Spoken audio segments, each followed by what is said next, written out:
各位弟兄姐妹，大家平安。我们在领受主的话语之前，我们先来做感恩的祷告。慈悲的父神，感谢你赐给我们这个时刻，安静在你面前。我们知道你的话语是有生命、有力量的。我们要一起学习，一起激励，也一起在主的花园当中一起成长，一起茁壮。主，你的爱在我们当中，我们有你陪同，我们就不惧怕。求你亲自带领我们人生的旅途。感谢主，奉耶稣的名祷告，阿们。各位弟兄姐妹，我们今天的主题是接续着我们标杆人生第3个阶段，人生的目的，成长人生。我们学习要成长向基督来做努力，做学习。主题叫生命挑战，塑造成长。我们在有关成长人生的这一个阶段有七课，有7篇，是从第22篇到28篇。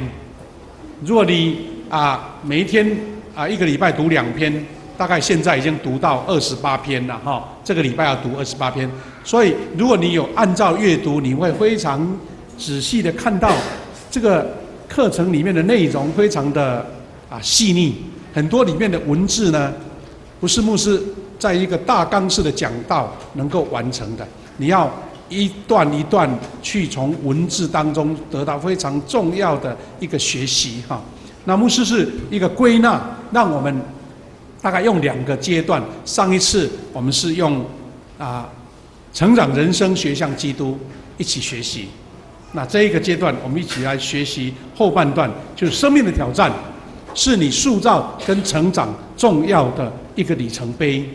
我们刚刚有读了罗马书哈，罗马书呢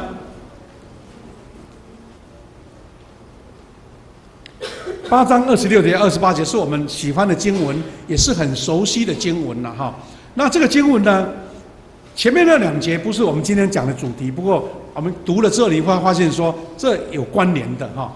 就重点是26跟27节呢，在讲到说圣灵用说不出的叹息来为我们祷告，向上帝祈求。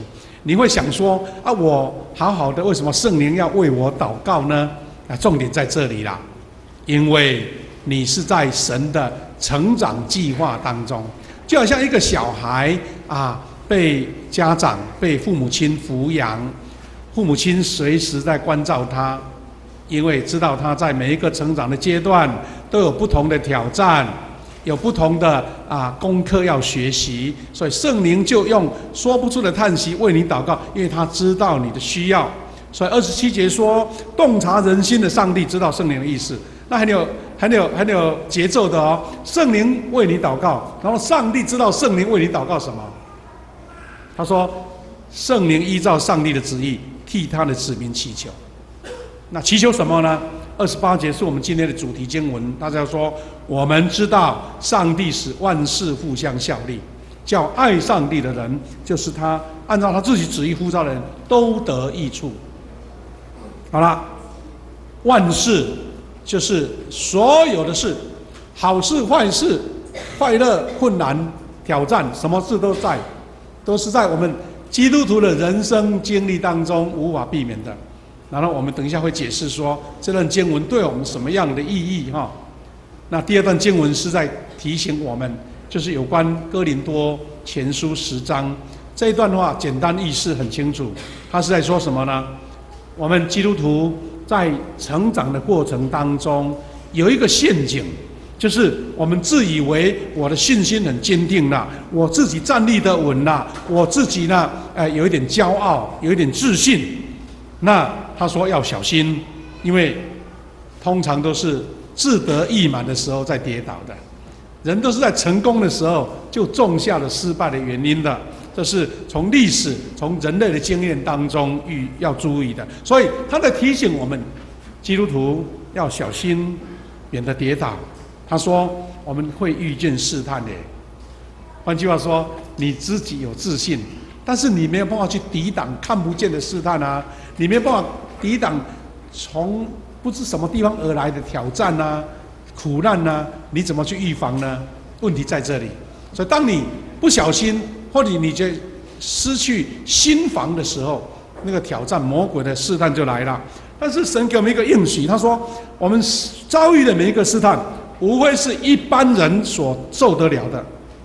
换句话说，神在你的人生当中设下一个设限，他知道你能承受多少的担子，你能承受多少的压力跟挑战，他就在你面前设了一个限度。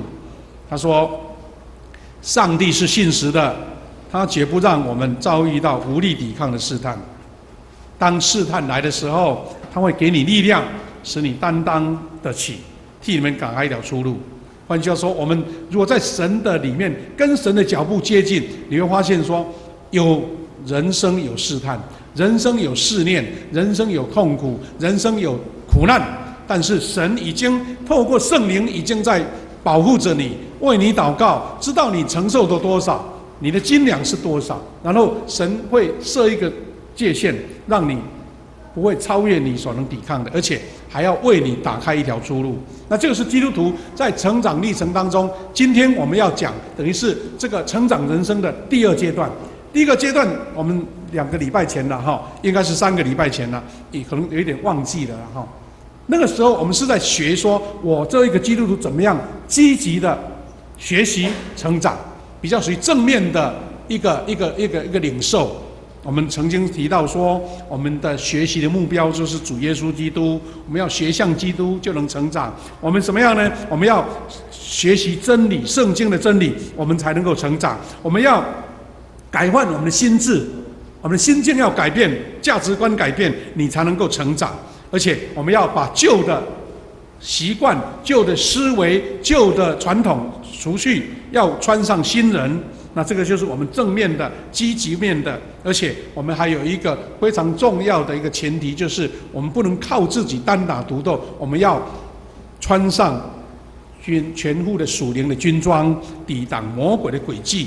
那这个就是我们上一阶段，等于是前面那几篇22到24啊，那在讲有关我们怎么能在真理成长、真耶稣学习。那后半段就讲到基督徒要面对挑战了，基督徒要面对苦难了，基督徒要面对试探。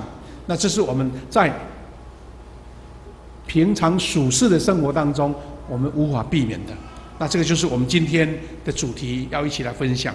我们的标杆人生的计划，的这个阅读呢，已经进入到4月份，是你被造是为了像基督。那这个我们把它归类成一个成长的人生，是在什么呢？是我们这个全垒打生命全垒打的第2垒，你已经上到2垒了啊，所以从1垒、2垒，然后要来到3垒。那我们要学习的是遇到负面的部分，基督徒怎么样成长？你都知道，那小时候在写励志文的时候说啊，这个风浪是避免不了的。我们一艘船呢，如果永远在港里面，就没有办法经历风浪。所以你要在风浪当中，你才发现回到港湾的一个平静啊。所以呢，我们人生难免会遇到这样子。所以记得我们看到苦难是我们基督徒所必须面对的第一个阶段，但是我们记得苦难是要使我们蜕变，是要使我们成长的。我们看到17世纪有一位属灵的伟人叫盖恩夫人哈。盖恩夫人呢，她那个17世在法国是一个天主教的背景。那她呢，一生都在经历很多不同的挑战跟苦难。换句话说，她是在苦难跟受迫害中来度过的。但是这些苦难没有让一位软弱的妇女她跌倒，反正是她信仰操练她绝对的顺服。她是一个灵修的一个典范哈。她甚至破碎自己的生命，达到无我无己的这个属灵的境界。那这个盖恩夫人呢，她的一生的经历，成为很多人遇到苦难的时候一个标杆。他怎么样度过，我们也可以度过。所以呢，他在一生的经历当中是一件一件来哦，好像生命很坎坷，命运很多舛。他的家人对他不好，他嫁的丈夫也不好，他的婆家也对他不好，整个社会都好像在跟他做敌对一样哈。甚至他在后来呢，因为他的信仰的观念被当时的天主教不容许，甚至把他当成异端，把他关到监狱里面去。他从来不反抗，他也从来不在那边争取他的公义、他的权利，他不怨天尤人，反而说这个是上帝所许可给他的雕刻跟修理。这位盖恩夫人呢，她想了一句话，成为很多人的一个力量。他说：“神性的光辉，就是圣灵所发出来的能力跟力量，是由苦楚的火焰中提炼出来的。基督徒从来没有说没有苦难，基督徒是说我能够胜过苦难，能够超越苦难。这些苦难是成为我的一个扎实的基础，是我一个非常棒的一个灵粮。所以他写的书有翻译成中文有馨香的没药、盖恩夫人的信，这些都是非常让人家从苦难当中非常学习的功课。这个是盖恩夫人那各位弟兄姐妹，我们从盖恩夫人的经历过来，我们一起学习说，基督徒会不会遇到苦难？我们确实说，苦难是我们没有办法避免的，只是说程度是多少，你的态度面对它是怎么样处理的。所以呢，上帝用环境来塑造我们的品格。甚至华理克牧师说呢，我们读圣经有很多学习，对不对？但是上帝更多是把你丢在这个环境里面。或者说你从圣经学到很多，但是环境才是让你学习真枪实弹的，是你第一现场的，让你塑造品格的。也许你出生在一个贫困的家庭，说一个困难的家庭，或是你出生在一个含着金汤匙出生的家庭，这些都是一种环境。你在读书的环境，你职场的环境，你的家庭的环境，都是一种让你塑造品格的部分。但是有没有用神的话语、真理来帮助你，这个才是关键。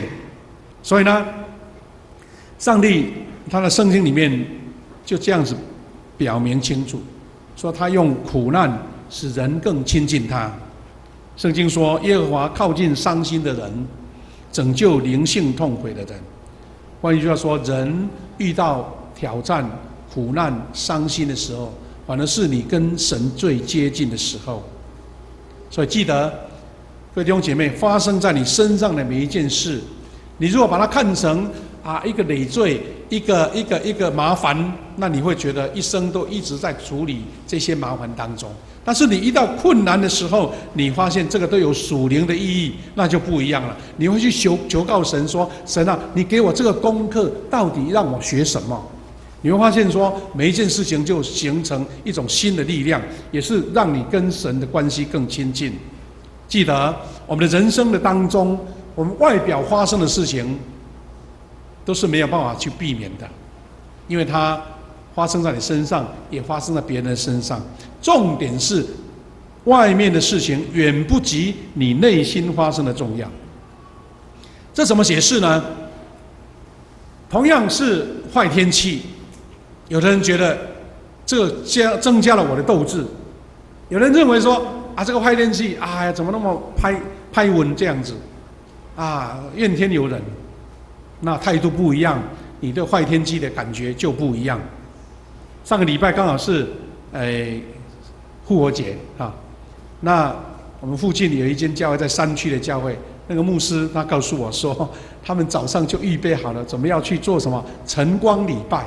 你知道复活节很多教会他特别办一个大清早4、5点、5、6点的，因为那个时候就是耶稣妇女去发现耶稣复活，对不对？所以很多教会举办这种清晨的礼拜的活动特别是要到郊外去，到野外。那没想到那一天，一大早下大雨那这个牧师跟我讲说，哇，他们淋得像落汤鸡一样，还有的东西啊都来不及收了，赶回来教会。但他们发现说，但虽然天气天公不作美那种意思啊，但是他们觉得心中反而更火热，因为他觉得说，耶稣所受的苦难，比起我们自己遇到的那何等差别何等大，反而激起了基督徒的一种感恩的心。那你如果是主办单位，你会嫌东嫌西，说怎么害我准备那么好，还搭了什么棚架啊？没想到下了雨，它落汤鸡了。你的心境不一样，外面的环境就影响不到你。所以关键的在哪里呢？基督徒在受苦当中，就会学会最诚实、真挚的祷告。因为你在很优雅的当中，你会用很多美丽的词藻，对不对？你会想好多美丽的话语要祷告神。但是遇到困难的时候，你只是喊说：“主啊，救我啊！”彼得在沉到水里面的时候，主啊，救我，就是这么简单，就发自内心的一个呼求。那这个才是真诚的祷告。那人在苦难当中，你要坦然的面对神啊。没有什么可以伪装的，对不对？所以刚刚我们读了这一段罗马书8章28节说，我们知道上帝使万事互相效力，叫爱上帝的人，就是按照他自己旨意呼召的人都得益处。那这段话刚刚我们讲了，圣灵已经在你当中陪伴了，但是他把你放在不同的环境里面，他把你放在不同的场合里面，就像一个兵一个士兵要接受操练，他要不同的场合，要先模拟战场，你知道吗？那这个礼拜四呢，牧师刚好有一个服事，要到大内的一个营区附近的一个丧礼的服事那我开车，原来这个地方是牧师30几年前当兵的地方，营区了，我现在都盖得很漂亮了。那我一直绕这个山路走，我发现左下方了，刚好有一群士兵，新兵，那个是新兵训练中心的，走过了，大家都背着武器装备班长带着，我就开车，然后绕到他们旁边过去了。我上了高一点的时候往下看，原来那个就是新兵教练场，新兵的教练场，那有一些那个沙坑，有些是一些墙壁有些是假的门窗，那这些新兵就要做训练，不同的场景做训练，有的是要扑倒的，有的是要跳的，有的是要越过壕沟的，那神呢就是这样子，他使万事在你的面前，但是互相效力。所以我们一起来学习这段话给我们什么样的启发第一个，上帝使什么意思？是上帝在设计这个节目，对不对？新兵教训练就是从一个节奏慢慢来。首先要立正扫息，首先要蹲下起立，要向右转向左转，一步一步来，慢慢训练。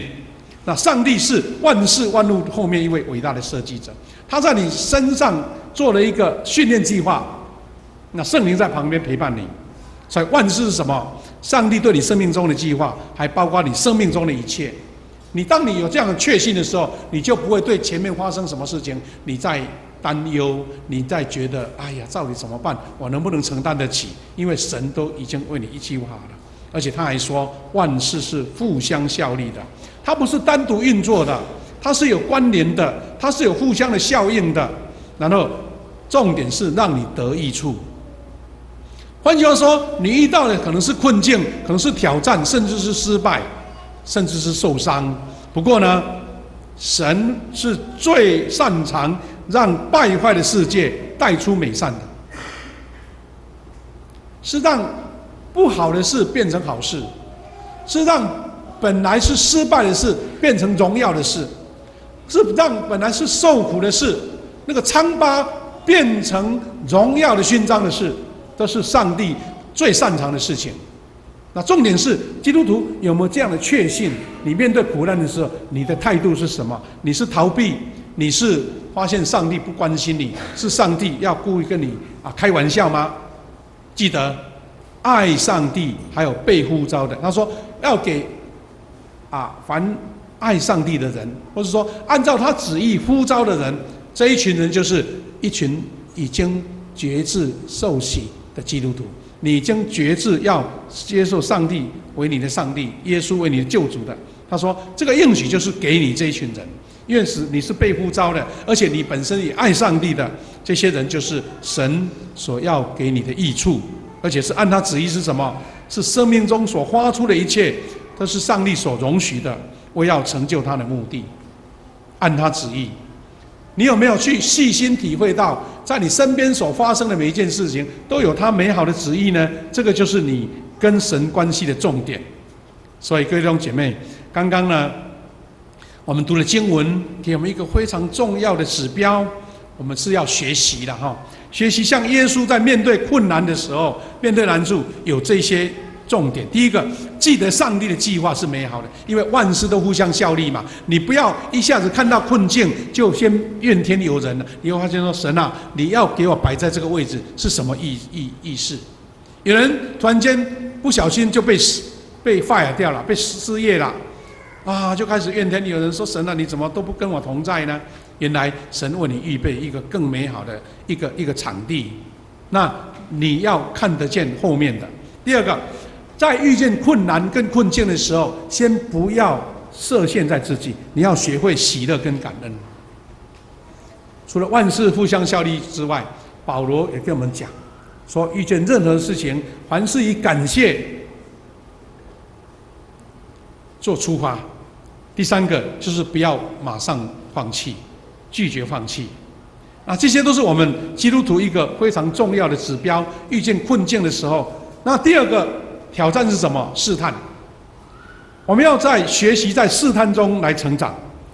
各位弟兄姐妹，马丁路德这位中世纪的宗教改革的英雄，他这样讲说：试探是我成圣路上的鞭策者。没有试探，你就不觉得你到底的智慧有多高，你的定力有多大，你的信心有多强。试探是神的计划的一部分。上帝用试探来帮助我们成长。每次选择行善而不犯罪，就是在基督的品格中就成长了一步。换句话说，每一个人因为要有智慧去做抉择，要有能力去面对挑战、试探，你才是品格的成长的一个阶段。不是在风平浪静当中，不是在温和按这个太阳光照风和日丽的，也不是在温室当中的。你的品格是在现场，在生命的现场。然后，请记得，上帝在你的生命中培育了圣灵的果子，他是要让每一个人得果子。但他放你在这个环境，在你花园里面，他不是按照你的意识训练他是更好相反，他用相反的东西让你磨练。什么意思呢？我希望今天是好天气，没想到一出门就乌云满天，下起雨来了。你怎么样去面对这个坏天气？你本来想说，我希望我一群好的同事，每一个人都跟我很默契，但没想到就是有一个很奇怪的上司对我的要求这个无厘头的。那我的同伴每一个人都跟我唱反调，你发现说糟糕，怎么可能？上帝，你怎么把我安排这种环境里面？有时候上帝就是故意正好相反的。有时候我们会发现说，我们教会里面都是一群和谐的人，那有时候上帝就故意放一个性格很特别的，专门挑你毛病的。那没有想会祷告说，上帝啊，你是不是把他移开了，让我不要遇见困难呢？上帝说，我叫他离开，有3个更困难的来了。意思就是说，我们常常会碰见这个不合你心意的。那上帝是用正好相反的特质的环境让你磨练。所以记得，我们品格的建立是包含着抉择、选择。你做判断，你做选择，是你品格建立的一个机会。当然，试探这个部分就是让你提供这个选择的机会。各位弟兄姐妹，圣经当中有4种试探的步骤，你要很敏锐的去察觉。第一个，我们人被神所创造，有肉体，心思意念就是有欲念，所以欲念是人成长的一种动力，你避免不了。有好的意念，也有不好的意念，那就是你做抉择。比如说东西很好吃，我有欲念想要吃，但是吃过分了，那就变成一种累赘，对不对？但是我想吃，很喜欢吃，才是你一个起心动念嘛。但是吃太多，变成身体的负担。好，那有一些欲念是有罪的欲念。第二个，你会怀疑，你认为说上帝真的有那么严重吗？你会怀疑上帝对罪的定义，因为魔鬼会告诉你说啊，这个没事啦，一下下而已啦，试看看啦，下次不要就好了啦。啊，这个果子吃下去很甜的啦，没关系啦，上帝不会怪罪你啦。亚当就是这样子被骗了。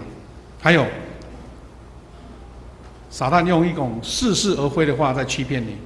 那这种事情我们现在最理解了。你看现在我们台湾被假新闻闹得多严重啊！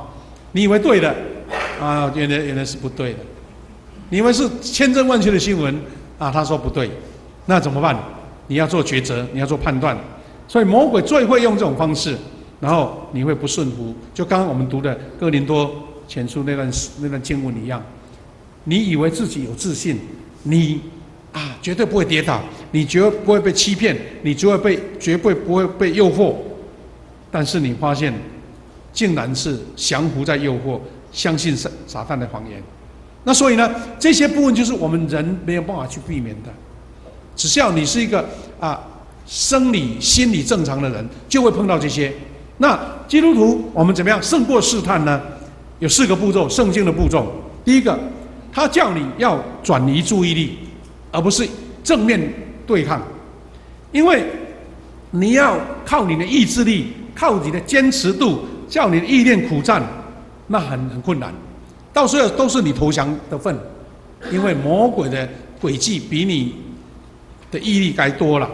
所以基督徒要学习说，我要转向，我要转移注意力。比如说这种习惯、这种嗜好会影响你，那怎么办？你不要说我绝对不会这个电动我打1个小时就好了，1分钟都不要。但是你会说再打个10分钟好了。我们网络过成瘾，我们那个毒品成瘾都是这样子。也就是说，我绝对能克服得了，我就绝对不会进入诱惑。那圣经告诉我们说，你就要转移，你要承认你没有办法，没有办法靠自己的力量抵挡这个试探，我就转移兴趣。所以注意力转移，你就离开了这个现场。第二个，你需要一群敬虔的朋友或扶持的小组来分享你的挣扎。换句话说，我一个人单打独斗有困难，我遇到挑战，遇到试炼，当然有一些是隐私的，但是你要有一群值得信任的朋友，告诉他我遇到这种试探，怎么样克服它。你需要别人的帮助，这些试探有同伴帮助你才能克服，因为他们可以为你祷告，鼓励你，督促你，甚至提醒你。那这个是最重要。我们为什么要在小组当中？因为他是你的家人呐。有时候我们还不好意思讲给我们的自己这个血缘的家庭听，你不敢跟父母讲，但是你可以跟你的朋友讲，你可以脱离这个挣扎。那重点是跟我们上一次提到的，要穿属灵的军装，因为我们抵抗的是魔鬼，是看不见的势力，是天空掌权的。请记得，刚刚我们说为什么要转移呢？因为我们靠自己肉体的力量绝对抵挡不了魔鬼，所以我们要靠耶稣基督的宝血大能。我们如果没有他，我们就没有办法抵御魔鬼的攻击。你不要自己太天真，说我绝对有办法。越自信的人跌倒得越惨。所以我们要有救恩的头盔，因为我们的心思有上帝来保护，心思意念被圣灵所触摸，被圣灵所带导了。所以记得我们要用上帝的话语来面对这些挑战，因为只有上帝的话语才能够抵挡撒旦的征战的武器。所以记得基督徒在成长过程中遇见试探，千万不要跟魔鬼争论。你以为你智慧够，你的经验够，你可以跟魔鬼辩赢他？没办法，因为他比你更擅长辩。所以你用逻辑、用理论、用你的意志力都没办法吓唬撒旦。记得，简单就是上帝的话。主耶稣在面对彼得啊，在讲不合上帝心意的话的时候，他讲什么话？哦，撒旦退去，就是这样简单。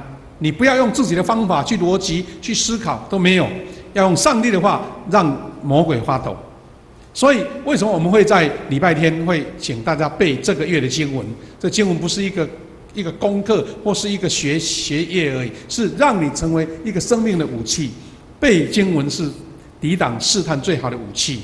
还有，我们要认识自己的弱点。刚刚我们讲过了，我们谈自高自信就是跌倒的机会。所以，自高跟自信，上帝警告我们，因为这个会招致灾难。所以不要放松你的警觉，自以为免于试探。我们刚刚在祷告文有读一句话，他说：“不叫我们遇见试探，救我们脱离凶恶。”这个是我们求神怜悯我们，但是不可能我们没有遇见试探，是不叫我们。什么意思呢？试探来了，我还冲过去，那叫不叫，我们才叫上帝不叫我们遇见试探啊。试探来了，我不跟他遇见。救我们脱离凶恶，就是那些苦难，神帮助我们脱离这个凶恶。最后，我们要一起学习的是，我们基督徒的成长没有时间表，也没有毕业，直到我们见主。所以，迈向成熟是没有捷径的。所以我们以为自己成长的速度，哎呀，好像成长不够啦，一直担心啦。但是上帝更关心是你的强度，你的门徒的造就够不够强才重要，而不是说我什么时候已经达成了。很多速成的基督徒呢，到最后都跌倒得很严重，因为他以为什么都会了。所以记得，上帝是用永恒的角度在看你的生命，因为是一生的，是永恒的，所以他不冲突了。我们上帝很优雅，他不敢赶工，也不赶时啊。所以记得我们要学习耶稣基督啊，我们学习耶稣基督呢，要像他是一生的功课，不是一天两天的事情。我们甚至像一个曲线一样，有时起，有时落，起起伏伏。所以记得你的一生就是成长的历程。这个历程我们刚刚已经学3个了。我们这一年来，第一个是相信，你透过敬拜人生；第二个是归属，你有一个团契的生活，有小组的生活，有一个基督徒的生活；第3个是要改变，因为透过门徒训练，你要得到改变。这个都是你整个旅程，它不是不断的，是永恒的、永久的。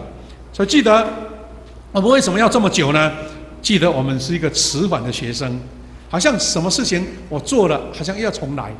你知道啊，在桌球选手或是运动选手，他都要一次一次再练，一次一次再练，一直在磨练，没有说停下来的。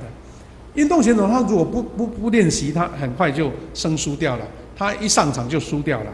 第二个，我们要除去老我，因为上帝已经赐给我们新的生命了，但是我们记得我们那个老习惯、老模式、老方法、传统都要被除去、被取代。换句话说，你要一直知道你有老我要被除去。第3个，我们常常害怕面对自己的真相，你不敢看见自己的软弱，就好像我们心中的黑暗，你不敢打开被阳光照射一样。这个每一个人都有他的阴暗面，但是记得对神不要隐藏，因为你要让神的光、真理的光照你才，因为你面对他，你才能对付他。第4个，我们要记得成长是有痛苦的部分。记得我们在成长路上有改变的过程就有恐惧跟失落，失落就有痛苦，因为你必须要改掉嘛，你要丢掉嘛，你要失去嘛，你失去就有一个心中的一种疙瘩或是一种难处。但是呢，我们都知道，一个人要成长，他就要走出舒适圈了。没有人说我在舒适里面永远都还一直很安适，我会成长的。所以为什么？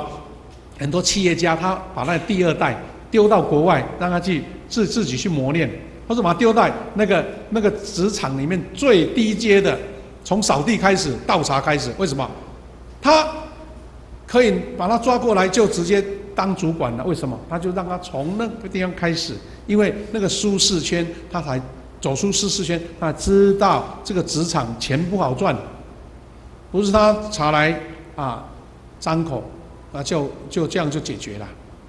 而且我们都知道为什么要一生的持久，不是有捷径，是因为很多习惯是要时间去培养，不是今天决定了，明天就有习惯了。因为我们知道品格是所有习惯的总和。或者说我今天会成为我自己，是因为长久的习惯养成的。有的人呢，他的作息非常的明确，早上几点起床吃早餐、午餐工作什么的很有规律的。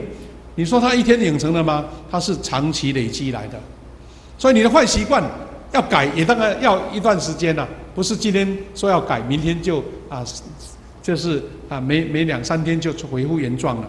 所以记得没有立即能养成的习惯。所以呢，我们记得我们要有一个基督徒的品格，它叫做属灵的纪律。有一些事情你要勉强自己去面对神的操练。所以请大家记得成长不要操之过急，即使没有感觉到，好像没有感觉有什么事情，但记得上帝仍在你生命里面动工，好像神都没有听我祷告，记得神没有忘记你。第二个，将学到的功课记下来，成为一个成长的记录，你生命的记录，人际关系、其他事情的教导，都在你的记录里面。所以你要有一个生命的记录。第三个，你要耐性等待上帝和自己。上帝的时间表跟我们不同，我们常常是匆匆忙忙的，但是上帝不是，上帝是按部就班的。记得上帝用80年来预备摩西，他把摩西放在旷野40年。所以你这个心境怎么去了解呢？你如果觉得上帝是一生在磨练你，你就不会好像要赶快速成，好像赶快放弃。第四个，不要灰心气馁，延迟不是上帝的否定，慢有上帝的节奏。你不要一下子就说上帝把我丢掉了，不是，上帝在你成长的上面，他永远是施工中，他没有完工所以要继续向前迈进。记得各位弟兄姐妹，蝸牛只要有毅力，也可以走进挪亚方舟。那些快速的反而越过了。我们就比较习惯的一个寓言就是龟兔赛跑。乌龟它这么慢，它还是走得到，但是兔子跳来跳去，到最后荒废掉了。各位弟兄姐妹，是不是我们从今天的一个学习当中，我们知道虽然有苦难有诱惑，但是神在我身上，因为借着圣灵的保守，上帝为我预备的这个任何的事情，万事互相效力，就让爱上帝人得到益处。所以当你有这样的坚定的信心的时候，无论明天是风吹雨打或是风和日丽，你都知道神跟你同在的。